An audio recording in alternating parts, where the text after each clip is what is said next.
안녕하세요. 칼 라너의 책, 기도에 대한 책입니다. 기도의 절실함과 그 축복에 대하여. 우리가 꾸준하게 이 책을 같이 읽었습니다. 오늘 40강이 되겠습니다. 새로운 장으로 들어갑니다. 7장입니다. 전체가 8장까지 있습니다. 1장, 마음을 열고. 2장, 도움을 주시는 영. 3장, 사랑의 기도. 4장, 일상생활 중에 드리는 기도. 5장, 곤경의 기도. 6장, 봉헌 기도들.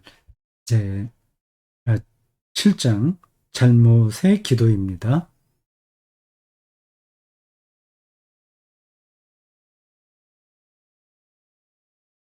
일단 제 제 이미지 들어가고, 비디오, 제 얼굴도 들어가고,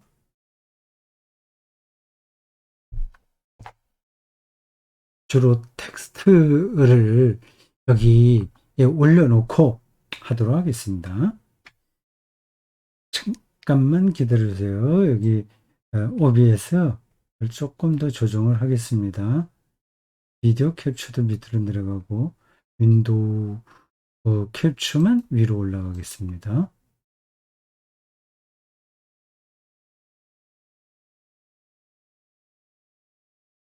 7장입니다.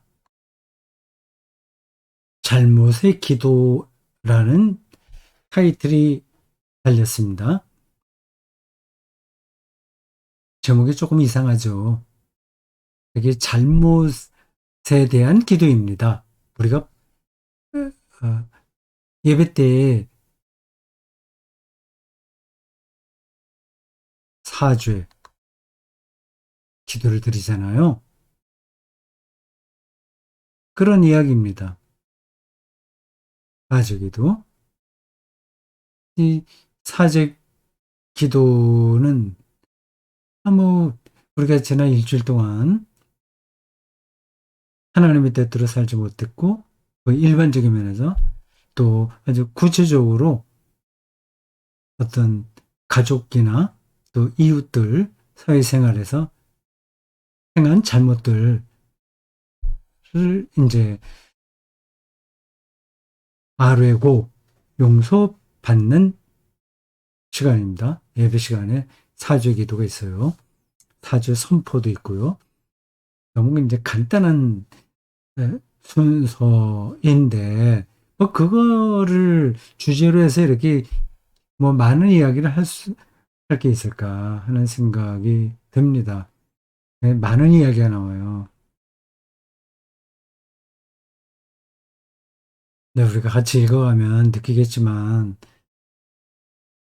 이 사주의 기도가 단순히 내 잘못을 아뢰고 용서받는 뭐 그런 정도로 끝나는 게 아니라, 그 안에 기독교 신앙이 어떻게 자리하고 있고 또 하나님 경험이 무엇인지 등등이 있습니다. 사죄 기도라는 제목만 놓고도 기독교 전체에 대한 이야기가 가능한 거죠.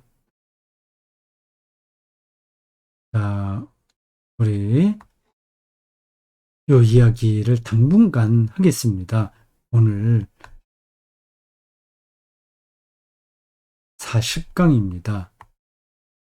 8, 라의 책이에요. 가톨릭 신학자입니다.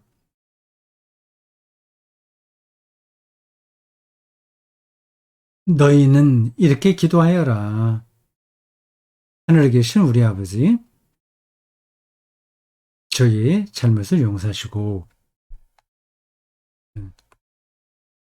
주기도입니다. 요즘 주기도를 찬양으로 드리고 있습니다. 네, 다샘교회, 서울 샘터교회가요. 온라인으로 참여하는 분들도 그렇게 하고 있겠죠. 하늘에 계신 우리 아버지 뭐 이렇게 나갑니다.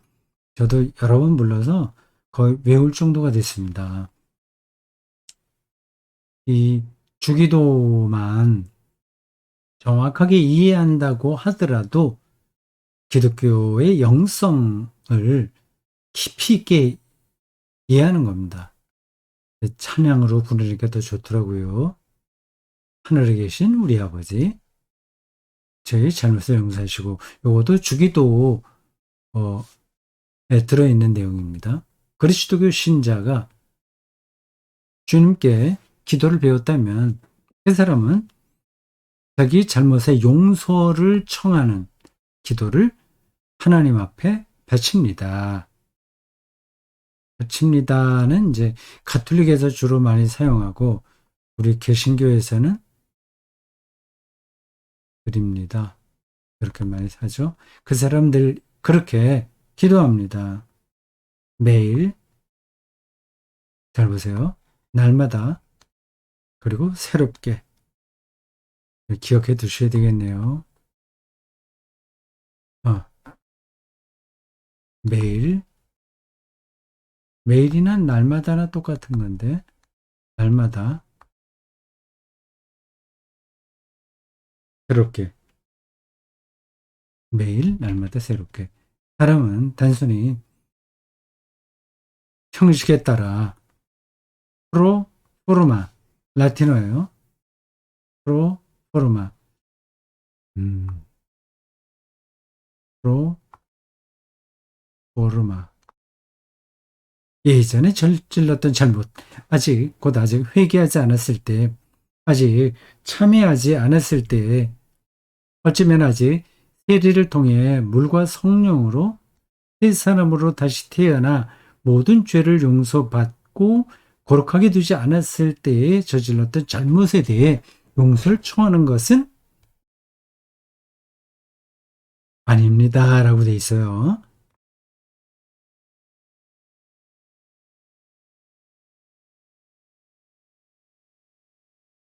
무슨 말일까요?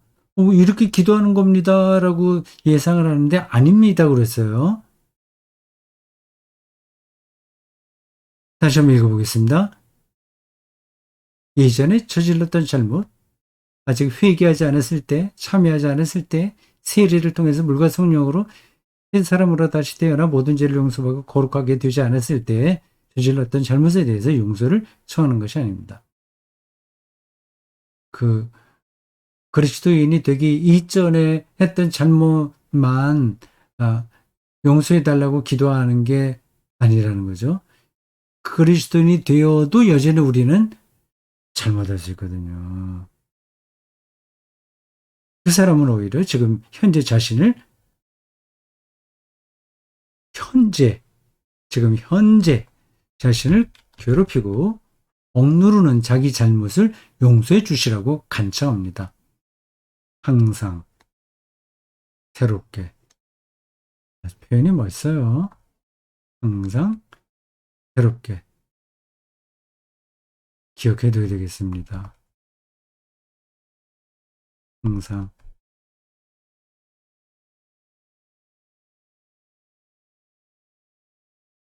우리가 실제로 그렇게 할 수 있습니까? 우리는 구원받은 사람의 모습을 보여주어야 하는 구원받은 사람들, 곧 빛 속에서 살고 있는 성인들의 기쁜 상속인들, 새로 태어난 성부의 자녀들, 새로 태어났다고 하는 건 성부에 걸리는 게 아니라 자녀들에 걸리는 거예요. 성부의 새로 태어난 자녀들, 이렇게 아주 표현해야 새로 많은 거예요. 성부가 새로 태어났다는 게 아닙니다. 어둡고 캄캄한 세상에서 별처럼 환히 빛나는 사람들.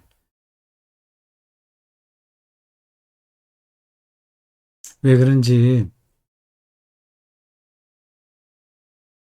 뭐 쉽게 생각하면 또 쉽고 또 어렵게 생각하면 어렵습니다. 캄캄한 세상, 이 세상이 왜 캄캄해요? 밝죠? 불도 환히 밝혀놓죠. 다들 환하게 산다고 생각하지 않습니까? 근데 그게 어둡다는 거예요. 그 생명과 다 있지 않으면 어두운 겁니다. 자비의 자녀들. 여러 표현들이 나옵니다. 그리스도인에 대한 표현이에요. 이런 것들도 다 외워두면 좋습니다. 새로운 백성, 약속의 상속인들 아닙니까? 음, 성인들의 기쁜 상속인들, 새로 태어난 성부의 자녀들, 뭐 등등. 이 모든 것을 따지기에 앞서 보다 단순하고 구체적이고 일상적으로 말해서 우리는 과연 주님, 불쌍한 이 죄인에게 자비를 베푸소서 하며 뉘우치는 마음과 참여하는 정신으로 매일 가슴을 칠 수 있을 만큼 잘못을 저질렀다고 느낍니까? 이게 잘 안 되잖아요. 예수 믿기 전에 내가 뭐뭐 잘못했다 그런 것들은 말하기 쉬운데 예수 믿고 새 사람이 됐는데도 애통하는 마음으로 기도할 수 있냐 이거죠.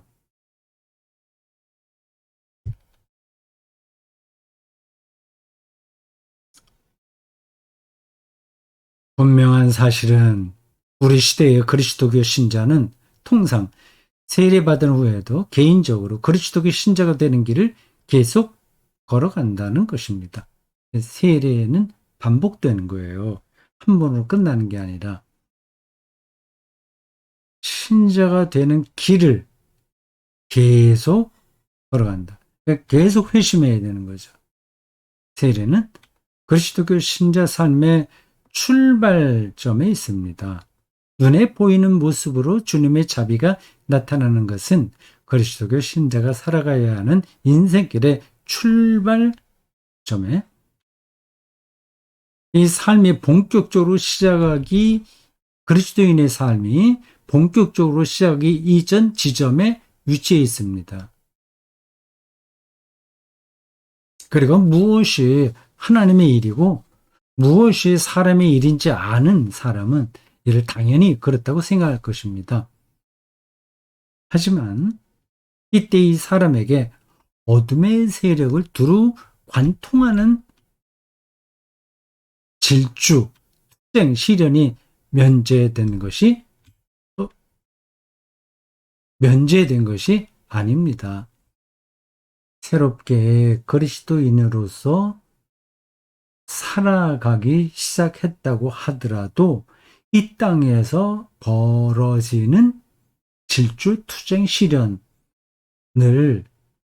면제받은 게 아니라고 하는 겁니다. 여전히 우리는 실수하고 고통받고 싸우고 시행착오 겪고 하는 거죠.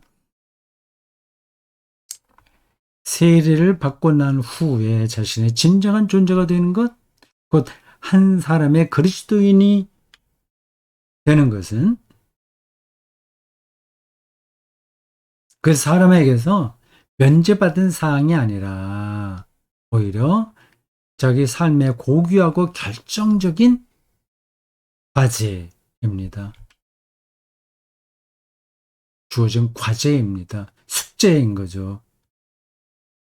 그런데 이 말은 자기 존재의 깊은 내면으로부터 결단하는 가운데 이런 표현이 조금 까다로워요. 존재의 깊은 내면으로부터 결단하는 결단. 존재의 깊은 내면.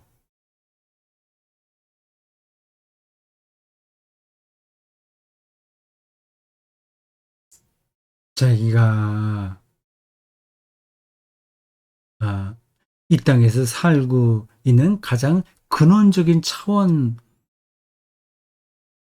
내서 자기를 성찰하는 게 바로 존재의 깊은 내면으로부터의 결단입니다. 보통은 존재의 내면으로 들어가지 않아요. 아, 내가 뭐 국회의원이다, 교수다, 아, 내 재산이 수십억이다, 혹은 수백억이다, 아, 내가 아름답다, 등등 그런 것들로 자기를 인식합니다. 우린 그게 습관이 됐어요. 근데 그게 참 자기는 아니잖아요. 아무리 그 세계에서 가장 아름답게 생긴 여자나 그리고 멋지게 생긴 남자라고 하더라도 계속 그렇게 아름답고 멋진가요? 조금 시간이 지나면 다 늙고 병들고 초라해집니다. 그 사람의 멋진 것들은 무상한 거예요. 무상. 계속되는 게 아니에요. 그런 것들을 다 걷어낸 진짜 자기 자신, 그걸 존재라고 합니다. 그 안으로 들어가서 살기가 쉽지 않죠. 근데 그렇게 들어가야만 영혼의 풍요로움을 맛볼 수 있습니다. 결단한 가운데 마음과 정신으로 하나님을 모든 것을 파멸시킬 수 있는 권능을 가지신 하느님. 아, 요거 제가 기억해 둬야 될 부분이다. 뭐 그것만이 아니긴 한데 이게 이번 주일 이 강 강독이 올라가는 때하고는 차이가 나겠는데요. 제 그 10월 5 주가 있거든요. 그때 제가 이제 설교를 미리 그 세기 교회력에 따라서 본문도 정하고 제목도 정합니다. 저런 이야기를 해야 될 제목이 있어요. 모든 것을 파멸시킬 수 있는 권능을 가지신 하나님. 제 책에다가 체크를 해놔야 되겠습니다. 그 설교할 때, 요, 라너의 표현을 짚어야 되겠습니다. 저거만, 저걸 안다면, 정말 우리가 누구를 두려워하고 누구를 두려워하지 말아야 될지 눈에 들어올 겁니다. 음, 이걸 조금 빨간 글씨로 좀 해볼까요? 이제 중요한 표현이라서요. 빨간 글씨가 나오나요, 이제? 안 나옵니까? 나오죠? 모든 것을 파멸시킬 수 있는 권능을 가지신 하나님. 아, 이제 조금, 아, 기억이 납니다. 그 본문이 어떤 건지.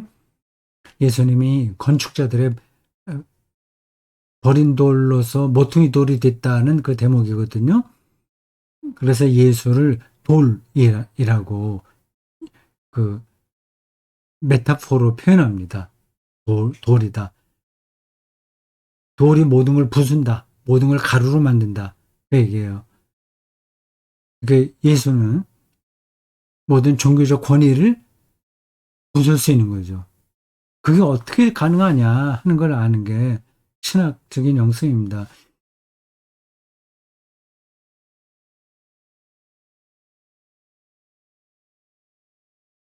그냥 이렇게 직접적으로 말할 수 있는 걸 하나 예를 든다면 죽음 같은 거죠.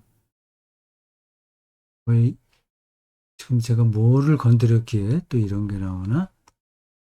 못했습니다.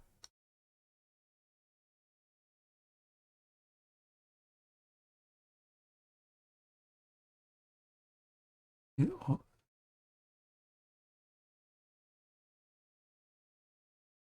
이상하네요. 이게 왜 이러지?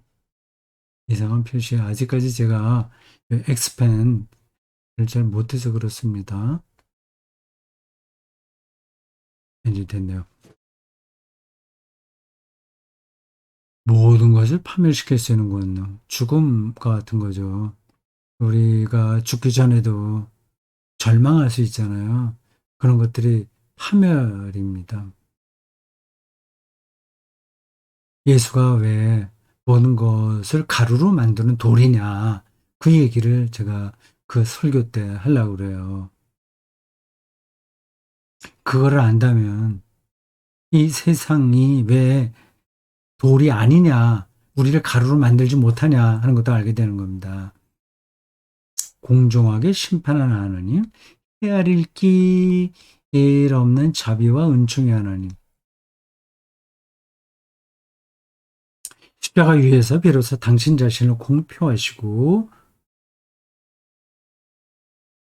하늘로 올라 성부 오른편에 앉아 계시며, 하나님께 오른편 왼편에 따로 있는 건 아니죠. 하나님의 영적인 권위가 예수에게 주어졌다는 겁니다.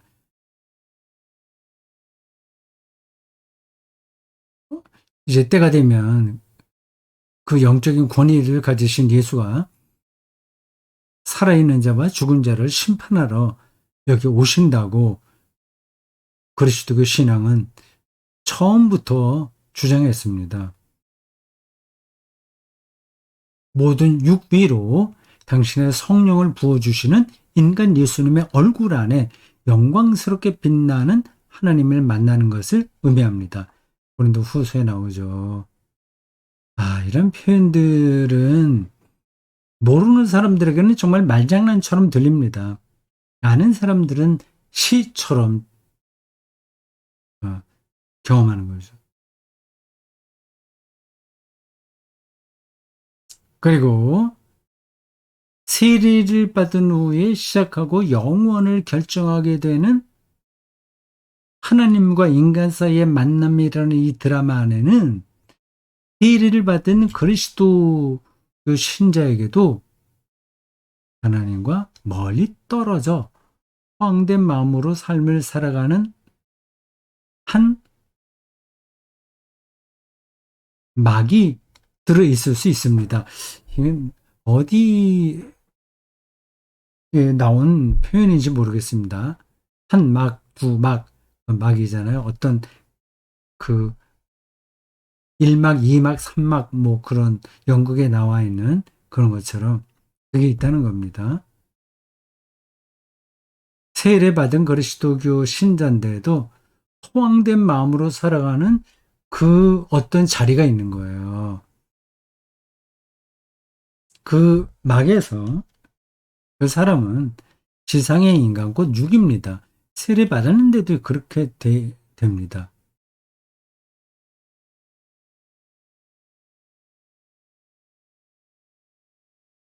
이걸 인정하지 않을 그리스도인들이 어디 있을까요? 그런 사람은 어쩌면 점잖고 어, 경찰과 부딪힌다든지 그토록 관대한 값싼 일상의 윤리와 전혀 갈등을 겪지 않는 대단히 교양이 풍부한 사람을 얘기해요. 점잖고 아주 질서를 잘 지키는 사람이지만 모든 것을 집어삼키는 하나님의 거룩하심에 대해서는 아무것도 눈치채지 못하는 사람. 점잖고 교양 있는데 모르는 거죠. 그런 막 안에 갇혀서 사는 거죠. 그리스도인임에도 그렇게 살 수 있습니다. 자기 탓이건 자기 탓이 아니건 행사가 달려있는 하나님의 계명을 위반하는 사람. 뭐 힘을 다하고 목숨을 다하고 몸을 다하여 하나님을 사랑하고 네 이웃을 내 몸같이 사랑하라. 그런 계명을 우리가 위반하지 않고 살아갈 때가 있나요? 그 막이 그런 일이 벌어지는 막이 우리 인생에 놓여 있습니다. 하나님의 젊은 날의 질풍노도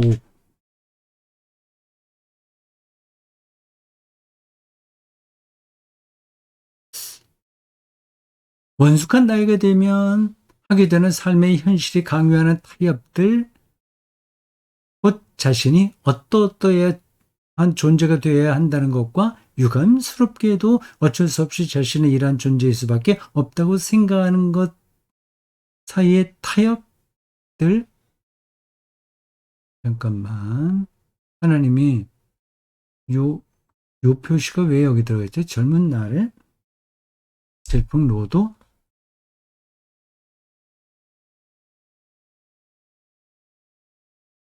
한 가지인데, 없는데.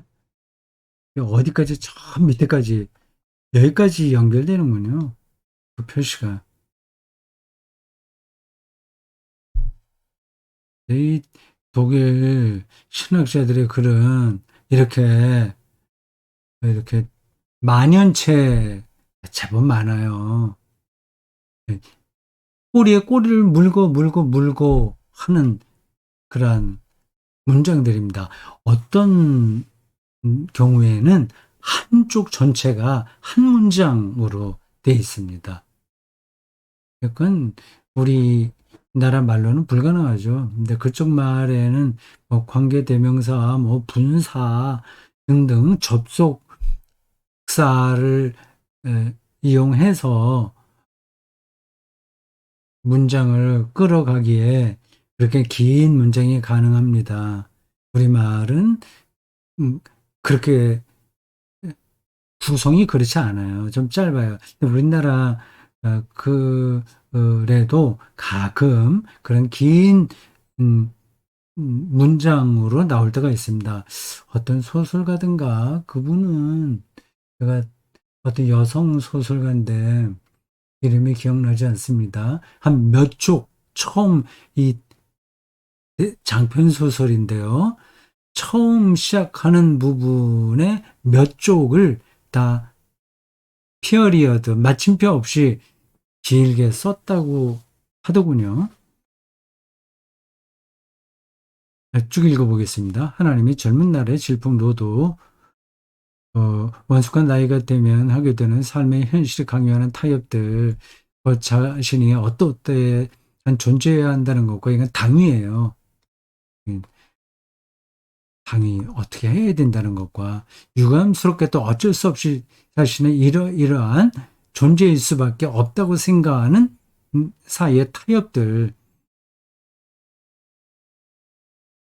당위와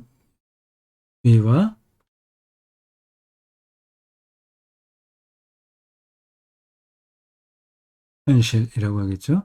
나 자신도 그때 어떻게 살았는지 모른다면서 언젠가 교회와 그리스도 교회에서 멀리 떨어져 나온 날들, 신앙 같은 것이 그냥 존재하지 않았던 시간들, 사람들은 그런 일이 일어났다는 사실을 아무래도 상관없다는 듯이 확인할 수 있을 뿐 자신이 그렇게 결단을 내리고 산 것은 아니라고 생각합니다.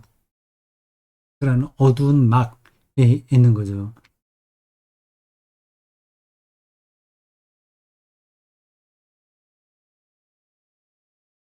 하나님이 같은 인간의 삶을 이루는 것을 얼마나 진지하게, 다시 말해서 얼마나 진지하지 않게 받아들여 주셔야 하는지, 얼마나 대충 넘겨 주셔야 하는지, 하나님의 꼼꼼히 우리의 모든 것들을 다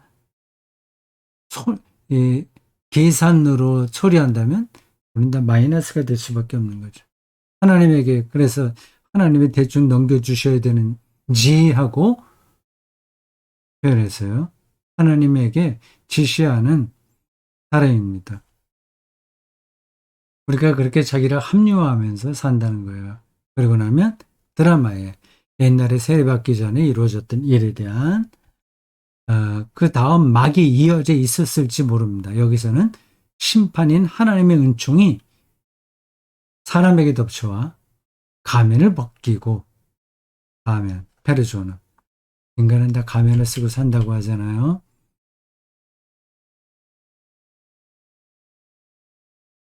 그 사람 자신에게 정말 자기가 누구인지 보여줍니다. 그 사람은 자신이 누구인지 근본적으로는 다시 말해 뉘우치는 마음으로 항상 알고 있었습니다. 그 자신은 죄인이라고 지금까지 살아온 삶에서 빛보다 어둠을 더 사랑한 죄인이라고.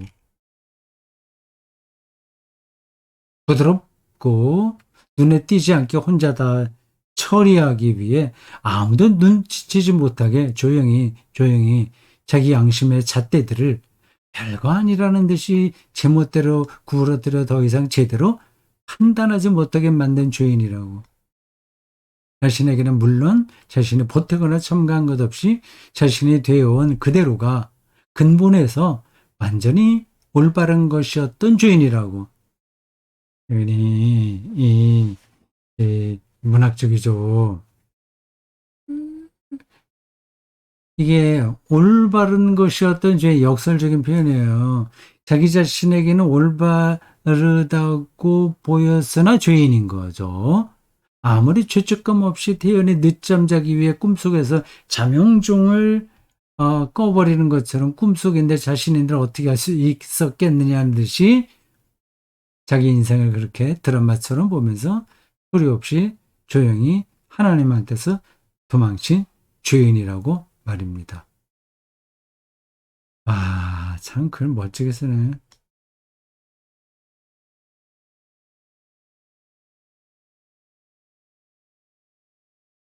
그렇죠?